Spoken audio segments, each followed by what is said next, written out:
మావిగన్ పేరుతో వైసీపీ రాజకీయ వ్యూహాలు రచిస్తోంది. మావిగన్ కు సపోర్ట్ గా పోస్టర్లను వైసీపీ నేతలు ఏర్పాటు చేశారు. తాడేపల్లిలో పలు చోట్ల హోర్డింగ్లు కనిపిస్తున్నాయి. మన మచిలీపట్నం, విజయవాడ, గుంటూరు అంటూ హోర్డింగ్లు పెట్టారు.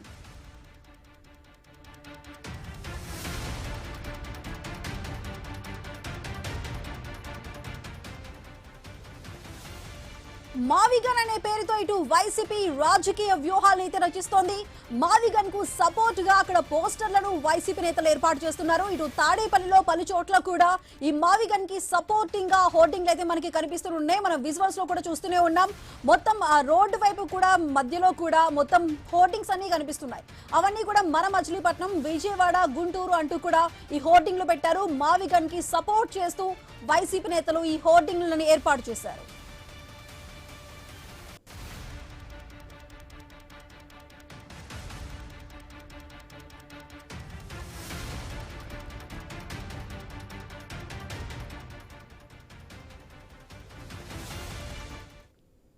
మావిగన్ పేరుతో ఇటు వైసీపీ రాజకీయ వ్యూహాలను అయితే రచిస్తోంది.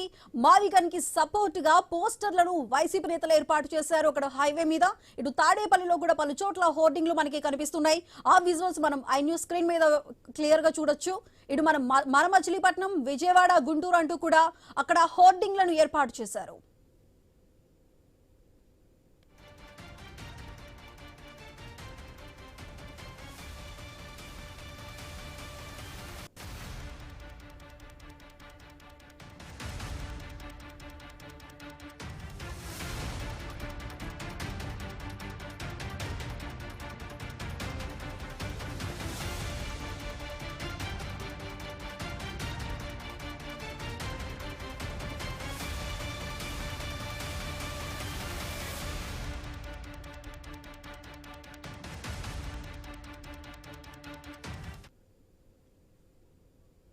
మావిగన్ పేరుతో వైసీపీ రాజకీయ వ్యూహాలను రచిస్తున్నట్లు మనకు కనిపిస్తుంది. మావిగన్ కు సపోర్ట్ గా పోస్టర్లను వైసీపీ నేతలు ఏర్పాటు చేశారు. ఇటు తాడేపల్లిలో పలు చోట్ల కూడా హోర్డింగ్లు అయితే మనకి కనిపిస్తూనే ఉన్నాయి. దాని మీద మన మచిలీపట్నం, విజయవాడ, గుంటూరు అంటూ కూడా ఆ హోర్డింగ్లను పెట్టారు వైసీపీ నేతలు. మనం చూసుకోవచ్చు విజువల్స్ మీద. సో అయితే ఇక్కడ ఉన్న ఏర్పాటు చేసిన ఈ హోర్డింగ్లకు సంబంధించి మరింత సమాచారం మా ప్రతినిధి హరీష్ అందిస్తారు. హరీష్, చెప్పండి, అక్కడ మొత్తం లైన్ గా ఒక 10-15 హోర్డింగ్ల వరకు మావిగన్ కి సపోర్ట్ చేస్తూ అక్కడ వైసీపీ నేతలు ఏర్పాటు చేశారు. మరి దీనికి సంబంధించిన అప్డేట్స్ ఏంటి?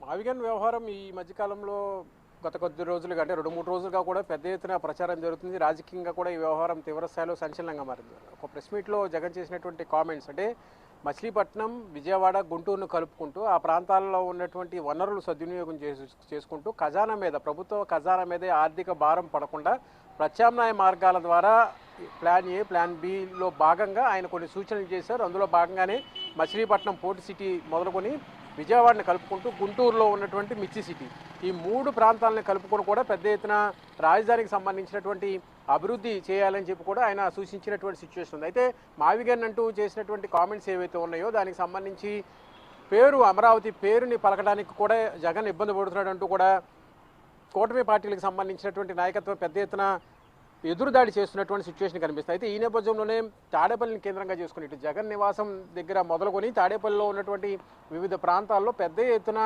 ఫ్లెక్సీలను ఏర్పాటు చేశారు, హోర్డింగ్లను ఏర్పాటు చేశారు. ప్రధానంగా చూసుకుంటే కనుక ఒకటే పార్టీ, ఒకటే జెండా, అదేవిధంగా ఒకటే అజెండా ఉంటుంది. రాజధానికి సంబంధించి, మావిగన్కి సంబంధించినటువంటి ప్రచారానికి సంబంధించినటువంటి అంశాలు వీటిపైనే ప్రజెంట్ వైఎస్ఆర్ కాంగ్రెస్ పార్టీకి సంబంధించినటువంటి నాయకత్వం తాడేపల్లిలో పలు చోట్ల కూడా ఇలాంటి ఫ్లెక్సీలను ఏర్పాటు చేశారు. మావిగన్లు అంటే ఆర్థికంగా ఎటువంటి ఇబ్బంది లేకుండా ప్రజలకి సుపరిపాలన అందించడం, పరిపాలన మార్గాలను ప్రజల దగ్గరికి తీసుకువెళ్ళేటువంటి క్రమంలో భాగంగా పెద్ద ఎత్తున రాజధానికి సంబంధించినటువంటి నిధులు ఖర్చు చేసేటువంటి భారం లేకుండా లక్షల కోట్ల రూపాయలకు సంబంధించి, కేవలం మౌలిక సదుపాయాల కోసమే లక్షల కోట్ల రూపాయలకు సంబంధించినటువంటి అప్పులు తీసుకువచ్చి రాజధాని పైన పెట్టేటువంటి పరిస్థితులు ఉండాల్సినటువంటి పరిస్థితుల నుంచి ప్రజలపై భారం పడకుండా ఉండే విధంగా ముందస్తు చర్యల్లో భాగంగా రాజధానికి సంబంధించినటువంటి అన్ని వనరులను సద్వినియోగం చేసుకునేటువంటి క్రమంలో భాగంగానే మచిలీపట్నం వద్ద నుంచి విజయవాడ, గుంటూరు ప్రాంతం దాదాపుగా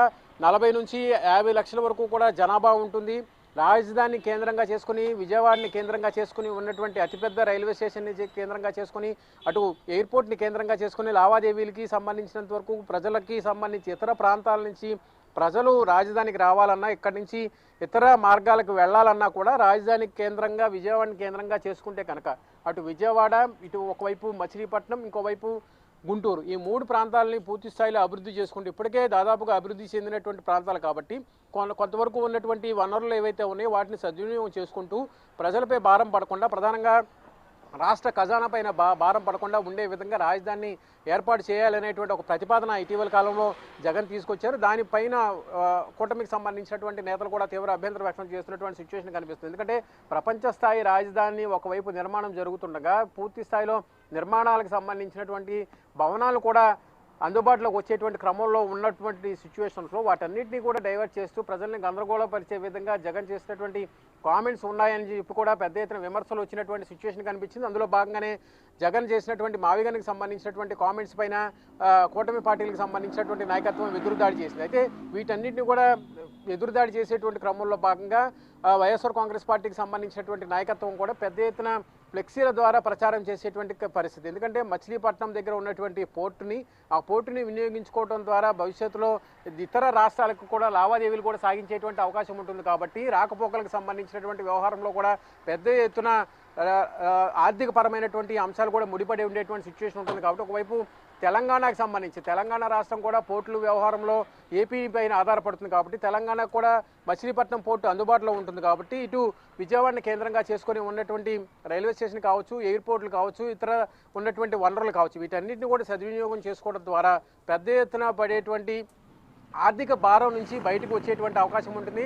ఆ ఆర్థిక భారానికి సంబంధించినంత వరకు కూడా ఉన్నటువంటి ఇబ్బందులు ఏవైతే ఉన్నాయో వాటిని ముందుకు తీసుకెళ్లేటువంటి క్రమంలో భాగంగా ప్రజలపైన భారం పడకుండా అదేవిధంగా అప్పుల భారం కూడా ఉండే విధంగా అప్పుల భారం నుంచి కూడా ప్రజల్ని బయటపడేసే విధంగా ప్రత్యామ్నాయ మార్గాలను అనుసరించాల్సినటువంటి పరిస్థితి ఉంటుంది. కాబట్టి కోట్ల రూపాయలు ఖర్చు పెట్టి ఒకే చోట పూర్తిగా రాజధాని నిర్మాణానికి సంబంధించి రాష్ట్రంలో ఇతర అవసరాలకు సంబంధించినటువంటి అంశాలు ఏవైతే ఉన్నాయో వాటన్నిటిపైన కూడా ప్రజల్లో ఉన్నటువంటి ఒక రకమైనటువంటి అభిప్రాయం ఏదైతే ఉందో ఒక ప్రాంతం వద్దనే పెద్ద ఎత్తున నిధులు ఖర్చు చేస్తున్నారు అనేటువంటి ఒక అభిప్రాయం ఏదైతే ఉందో దాన్ని ప్రత్యామ్నాయ మార్గంగా ఉన్నటువంటి వనరులు ఏవైతే ఉన్నాయో వాటిని సద్వినియోగం చేసుకునే విధంగా ప్రభుత్వం ముందు చూపుతో వ్యవహరించాలనేటువంటి ఒక వాదన తెరపైకి వచ్చిన తర్వాత దీనిపైన అటు అమరావతికి సంబంధించినటువంటి రైతాంగం భూములు ఇచ్చిన తర్వాత వారు పడుతున్నటువంటి ఇబ్బందులు, రెండో విడతలో రైతుల నుంచి సేకరించాల్సినటువంటి భూములకు సంబంధించినటువంటి అంశాలు ఇవన్నీ కూడా పూర్తిగా కాలం అంటే సమయం ఎక్కువ తీసుకునేటువంటి అంశాలు.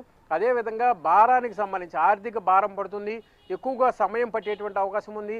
ఈ సమయంలో ఈ నిధులను సద్వినియోగం చేసుకునేటువంటి క్రమంలో భాగంగానే ప్రత్యామ్నాయ మార్గంగా ఉన్నటువంటి వనరులను సద్వినియోగం చేసుకోవాల్సినటువంటి అవసరం ఉంది. కాబట్టి అందులో భాగంగానే అటు మచిలీపట్నం దగ్గర మొదలైన తర్వాత విజయవాడకి కూడా పెద్ద ఎత్తున రహదారి విస్తరణ కూడా జరిగింది. పూర్తిగా ట్రాఫిక్కి సంబంధించినటువంటి ఇబ్బందులు కూడా ఉండేటువంటి అవకాశం ఉండదు. పైగా పోర్టు సిటీని కూడా అభివృద్ధి చేసుకునేటువంటి అవకాశం ఉంటుంది. ఇతర రాష్ట్రాలు చెన్నై తర్వాత ఉన్నటువంటి పెద్ద పోర్టుల్లో ఒక పోర్టు మచిలీపట్నం, అది కూడా రాజధాని ప్రాంతానికి దగ్గరగా ఉంటుంది. అదేవిధంగా విజయవాడ చూసుకుంటే కనుక వర్తక వాణిజ్య కేంద్రానికి కూడా పెద్ద ఎత్తున అందుబాటులో ఉండేటువంటి పరిస్థితి ఉంటుంది. కోస్తా జిల్లాలకు సంబంధించి అత్యంత కీలకమైనటువంటి ఆర్థిక వనరు, అదేవిధంగా వ్యాపారాలకు సంబంధించినటువంటి అంశాలు, హోల్సేల్ వ్యాపారాలు, రిటైల్ వ్యాపారాలు పెద్ద ఎత్తున విజయవాడని కేంద్రంగా చేసుకొని జరుగుతాయి. వీటిని సద్వినియోగం చేసుకోవడంతో పాటుగా గుంటూరుకు సంబంధించినటువంటి సిటీ, విజయవాడని ఆనుకొని ఉన్నటువంటి సిటీ, కేవలం 30 కిలోమీటర్ల దూరంలో ఉన్నటువంటి సిటీ, మిర్చి సిటీగా కూడా గుంటూరుకు పేరుంది. మిర్చి యార్డు, గుంటూరులో ఉన్నటువంటి మిర్చి యార్డు ఏదైతే ఉందో ఆసియాలోనే అతిపెద్ద మిర్చి యార్డుగా గుర్తింపు పొంది ఉంది. గుంటూరు మిర్చి యార్డు నుంచి చైనాకి కూడా మిర్చి ఎగుమతులు జరిగేటువంటి అవకాశం ఉంది. ఇప్పటికే అనేక సార్లు మిర్చి ఎగుమతులు కూడా జరిగినటువంటి సిచ్యువేషన్. సో వీటన్నిటిని దృష్టిలో పెట్టుకొని ఈ 3 ప్రాంతాలకు సంబంధించి మచిలీపట్నం, విజయవాడ, గుంటూరుకు సంబంధించి పోర్టు సిటీ, మచిలీపట్నం దగ్గర ఉన్నటువంటి పోర్టు సిటీ మొదలైన తర్వాత మిర్చి సిటీ వరకు కూడా ఉన్నటువంటి ఈ రహదారి అంతా కూడా పెద్ద ఎత్తున అభివృద్ధి చెంది ఉంది. కాబట్టి పూర్తిగా వనరులన్నీ కూడా అందుబాటులో ఉన్నాయి. కాబట్టి ఆ వనరులను సద్వినియోగం చేసుకోవడం ద్వారా రాజధానికి సంబంధించినటువంటి భారం ఏదైతే ఉందో, సమయం ఏదైతే ఉందో తగ్గించవచ్చు, భారాన్ని కూడా తగ్గించవచ్చు.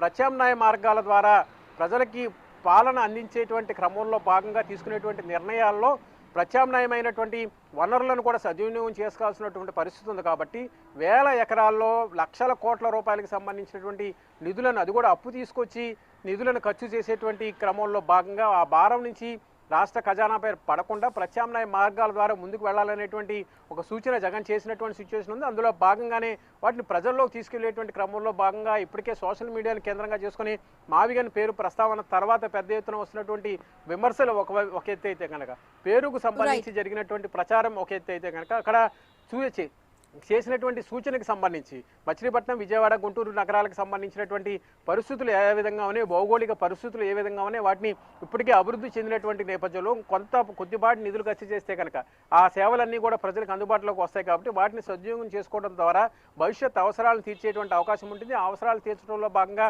రాజధానికి సంబంధించినటువంటి రూపురేఖలు 3 ప్రాంతాలకి కోస్టల్ బెల్ట్లో ఉన్నటువంటి రూపురేఖలు అన్ని కూడా మారిపోయేటువంటి అవకాశం ఉంది. కాబట్టి వీటిని పరిశీలించాలని కూడా జగన్ సూచించారు. వీటన్నిటిని కూడా ప్రచారం చేసేటువంటి క్రమంలో భాగంగానే వైఎస్ఆర్ కాంగ్రెస్ పార్టీకి సంబంధించినటువంటి నాయకత్వం ప్రచారంలో భాగంగా ఫ్లెక్సీలను ఏర్పాటు చేసింది. అయితే పలు చోట్ల అనుమతులు లేకుండా ఫ్లెక్సీలను ఏర్పాటు చేయడం, ప్రైవేటు ప్లేస్లో ఫ్లెక్సీలను ఏర్పాటు చేశారనేటువంటి ఒక ఉద్దేశంతో కొన్ని ఫ్లెక్సీలను కూడా తొలగించారు. దీనిపైన భవిష్యత్ కార్యాచరణ ఎలా ఉండబోతుంది, మావిగన్ విషయంలో మరింత ప్రచారం చేయడం